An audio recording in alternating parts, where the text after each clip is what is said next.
Bismillahirrahmanirrahim. Assalamualaikum warahmatullahi wabarakatuh. Perkenalkan, saya Aditya Putra Pratama dengan NPM 75423043 dari kelas D4 Logistik Bisnis 3A.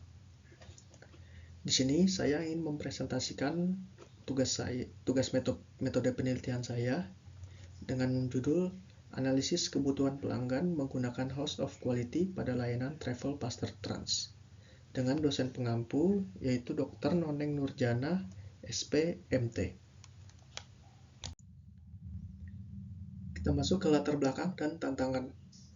Perkembangan teknologi informasi mendorong hadirnya layanan travel berbasis digital yang inovatif untuk meningkatkan ketersediaan, kemudahan, dan efisiensi transportasi di tengah pesatnya pertumbuhan populasi perkotaan. Tingginya jumlah penyedia jasa travel rute Jakarta-Bandung memberikan banyak pilihan bagi pengguna yang memicu persaingan ketat di sektor ini. Sebagai penyedia layanan yang berfokus pada kemudahan dan kenyamanan, Paster Trans masih menghadapi beberapa hambatan operasional seperti keterlambatan keberangkatan, keterbatasan armada di waktu tertentu, dan sistem pemesanan yang perlu diperbaiki. Untuk mempertahankan loyalitas pelanggan dan memenangkan persaingan, Paster Trans perlu melakukan evaluasi berkala menggunakan metode House of Quality atau HOQ dengan pendekatan Quality Function Deployment atau QFD yang memetakan kebutuhan pelanggan secara tepat. Lalu kita masuk ke rumusan masalah. Jadi ada apa aja sih rumusan masalah yang ada di penelitian ini? Yaitu yang pertama, bagaimana analisis kebutuhan pelanggan menggunakan House of Quality atau HOQ dengan pendekatan Quality Function Deployment atau QFD pada layanan Travel Paster Trans. Yang kedua, bagaimana tingkat kepuasan pelanggan terhadap kualitas layanan yang diberikan oleh Paster Trans. Lalu yang ketiga, faktor-faktor apa saja yang menjadi kebutuhan dan harapan pelanggan terhadap layanan Paster Trans. Lalu kita masuk ke tujuan penelitian. Jadi, tujuan penelitian ini untuk apa sih? Nah, untuk yang pertama, yaitu untuk mengetahui tingkat kepuasan pelanggan terhadap layanan yang diberikan oleh Paster Trans. Lalu yang kedua, untuk mengidentifikasi kebutuhan, keinginan, serta harapan pelanggan terhadap layanan Paster Trans. Lalu kita masuk ke kerangka teoritis, yaitu SERVQUAL, QFD, dan HOQ. Yang pertama yaitu Service Quality atau SERVQUAL, yaitu evaluasi kualitas berdasarkan jarak atau gap antara harapan pelanggan dan kenyataan layanan pada 5 dimensi utama, yaitu reliability, responsiveness, assurance, empathy, dan tangible. Lalu yang kedua, Quality Function Deployment, yaitu metodologi terstruktur untuk mentransformasikan suara pelanggan atau voice of customer ke dalam spesifikasi teknis. Lalu ada House of Quality atau HOQ, yaitu matriks perencanaan berbentuk rumah yang menghubungkan kebutuhan pelanggan watts dengan mohon maaf ini agak kepotong, tapi saya lanjutkan dengan karakteristik respon teknis atau how. Lalu kita masuk ke metodologi dan pengumpulan data. Jadi untuk yang pertama itu ada pendekatan deskriptif kuantitatif. Jadi penelitian ini dijalankan menggunakan kuesioner digital terstruktur yang didasarkan pada skala Likert 1 hingga 5. Dari yang pertama yaitu sangat tidak memuaskan hingga yang kelima itu sangat memuaskan. Jadi di sini kami membagikan kuesioner digital seperti Google Form. Jadi kami membagikan Google Form kepada yaitu yang kedua yaitu populasi dan sampel, yaitu pengguna aktif yang pernah menggunakan Paster Trans minimal 1 kali. Nah, di sini kami mendapatkan yaitu 26 responden. Jadi kami membagikan Google Form kepada pengguna aktif yang pernah menggunakan atau minimal pernah 1 kali menggunakan. Lalu untuk lokasinya di Pool Paster Trans dan kampus Universitas Logistik dan Bisnis Internasional. Jadi untuk lokasinya sendiri ini di Pool Paster Trans yang ada di Bandung, tepatnya di Jalan Paster kalau tidak salah itu. Yang dan juga karena saya mahasiswa dari kampus Universitas Logistik dan Bisnis Internasional, jadi kami mengambil sampel di sekitaran lokasi kampus Universitas Logistik dan Bisnis Internasional. Lalu untuk teknik pengumpulan data, seperti yang saya sudah jelaskan tadi, data dalam penelitian ini dikumpulkan melalui metode survei menggunakan kuesioner online, seperti Google Form. Lalu, kuesioner terdiri dari dua bagian. Apa saja? Yaitu yang pertama, identitas responden meliputi nama, jenis kelamin, dan jurusan. Serta yang kedua, penilaian kepuasan terhadap 6 dimensi layanan menggunakan skala Likert 1-5. Ditambah satu pertanyaan terbuka mengenai harapan dan saran pengembangan layanan.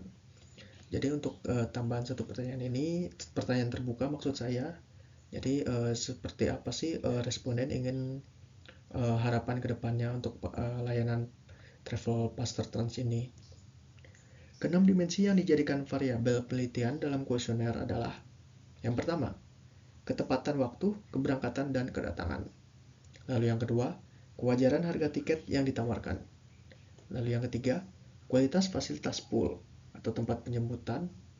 Lalu yang keempat, kesesuaian armada dengan harapan pelanggan.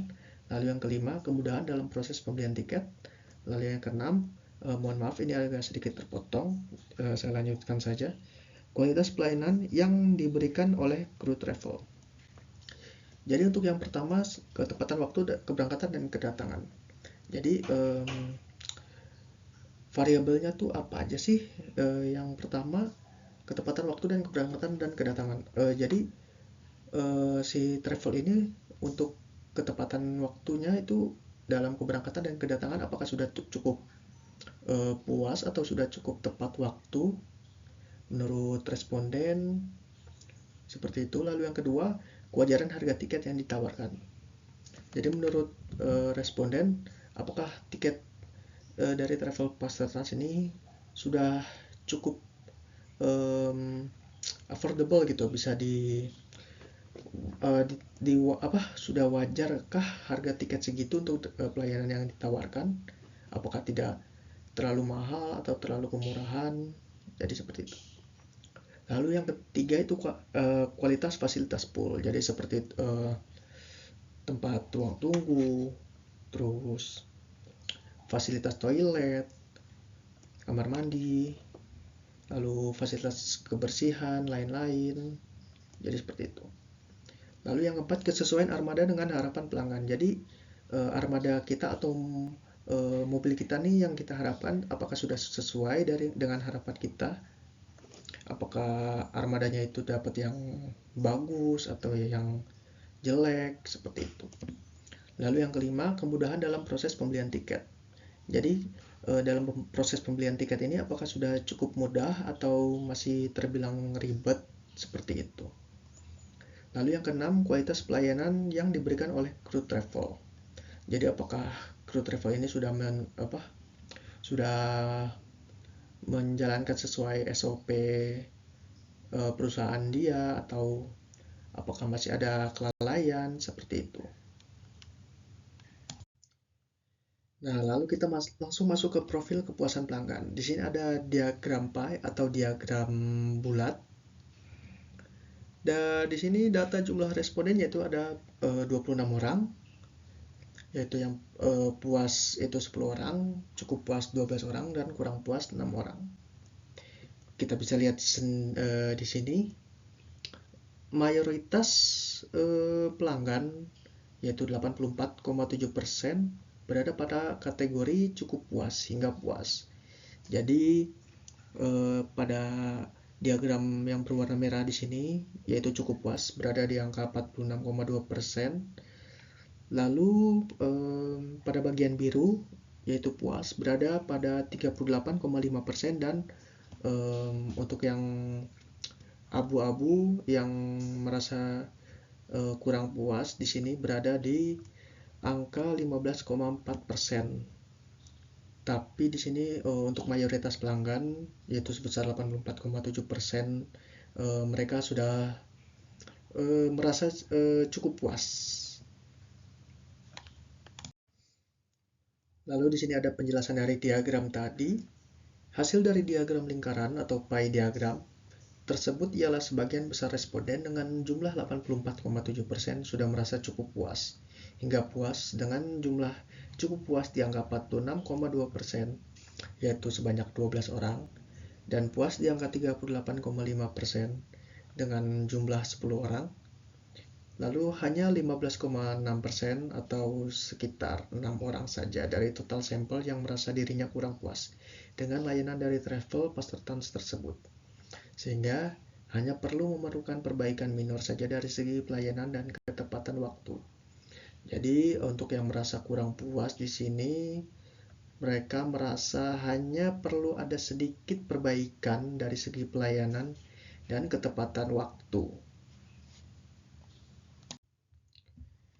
Baik, mungkin itu saja yang dapat saya bisa presentasikan pada video kali ini.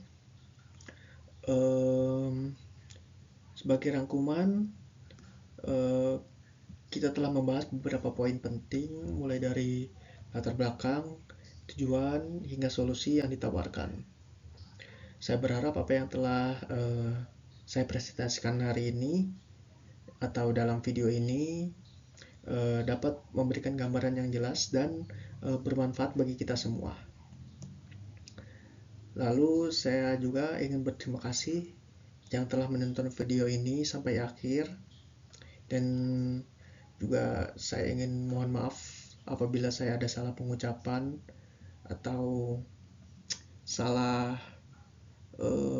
dalam bertutur kata. Saya ingin mengucapkan mohon maaf sebesar-besarnya. Baik, mungkin itu saja yang bisa saya sampaikan. Terima kasih sekali lagi. Wassalamualaikum warahmatullahi wabarakatuh.